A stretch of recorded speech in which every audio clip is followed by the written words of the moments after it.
peg the patient, we're going to bend their knees up, right? We're going to put their feet nice and even. And with their feet even, we're going to look at what? Height of the knee. And what are we looking for? One a little shorter. Yeah, and maybe even not only just shorter, but maybe what? I'll just sit right here. A little more proximal, right? And with that mechanism, then we might suspect what? Some type of hip dislocation. You may also see maybe there's a fracture, you know, femur neck fracture or slip. It depends on how far it's slipped, the capital femoral epiphysis, which you would see with somebody that was how old? Young person. Right? Okay, so that's the way we do that. What's our next one? Ortho. Now that's just with infants, and I tried to draw that on the board, and you guys all made fun of me. So hopefully you looked it up. Did some of you look it up on YouTube and see exactly how it's done? And that is preceded by what test? And that does what? That attempts to make sure that the dislocation is there before they go through the test. It helps them to be done on this test, right? Here's the Allis test. And what are we going to do here? We're going to flex the patient's knees up, right? And what we're going to do here is look to see what? We're going to look to see if the hip hunches up off the table. And if it hunches up off the table, what would that indicate? Hip flexor contracture, and probably what?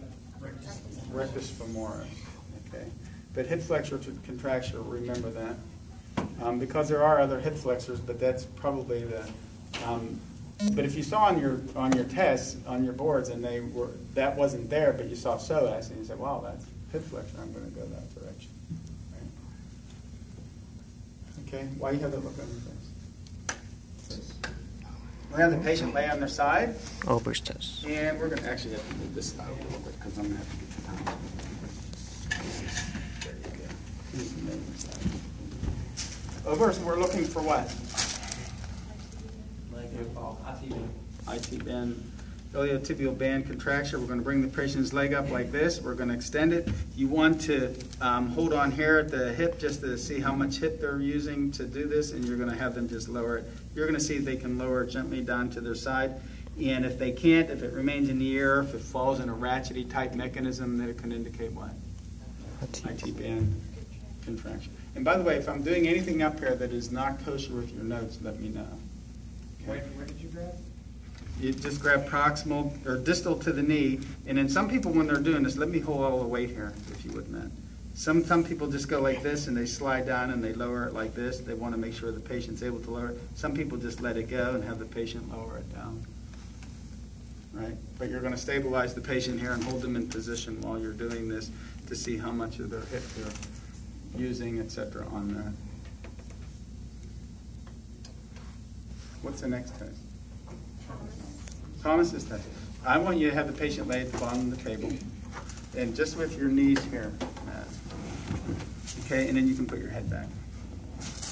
Now, what we're going to look for here is we're going to look for hip flexor contracture on the opposite side. So remember, when you're doing these tests, you're going to say, you know, I would do these tests bilaterally, starting with a good side. Okay, don't forget that. I do these tests bilaterally, starting with a good side. You tell me that 5 times it's worth how many points? 5 points. Right. When you're going to take your exit exams, make sure you say that. You know, or you can perform them. We just tested exit exams. You can perform them bilaterally. We'll allow you, but that takes more what? We only have so much time to do them. So, but we always allow them to say, well, I would do these tests bilaterally, starting with the good side first. Okay. So we're going to assume that he's having problems. Problems are on the left side, so we're going to have the patient pull their left knee up to their chest. I'm sorry, their right knee up to their chest. Pull the right knee, and you can hold on to it with your hands even. You can bring it up. And so what are we looking for? Yeah, we're looking for this to come up, right? Like this. If that does, then that would indicate hip flexors again, right? And what one in particular? So now, as he's doing this, we might also see that this does not flatten down to the table, right? If this doesn't flatten down, that's also an indicator. Or if while he's doing it, this comes up and this starts to straighten like this, then that's also indicating what else is involved. Rectus femoris. Okay? Very good. Next test? What's the name of it? Patrick's test. I'm going to have you lay on your back for us, please. If the patient's having problems with their right hip, again, don't forget, start with the, I would do this bilaterally, beginning with the good hip first, but when we get to the bad one, we're going to bring it up like this, and I just want you to do this nice and slow. Some people are very aggressive with this, but I don't want you to be that way, okay? And I don't think it really matters too much on the boards. You could probably do it aggressively, but I think it'll matter to your patients. A lot of patients that you're doing these tests on, looking for a degenerative hip or something like that, are what?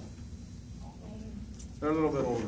So you want to, you know, when I was a kid, I used to get real impatient with old people crossing the street. You know, they'd be crossing like this. That's it. You know, okay, anytime.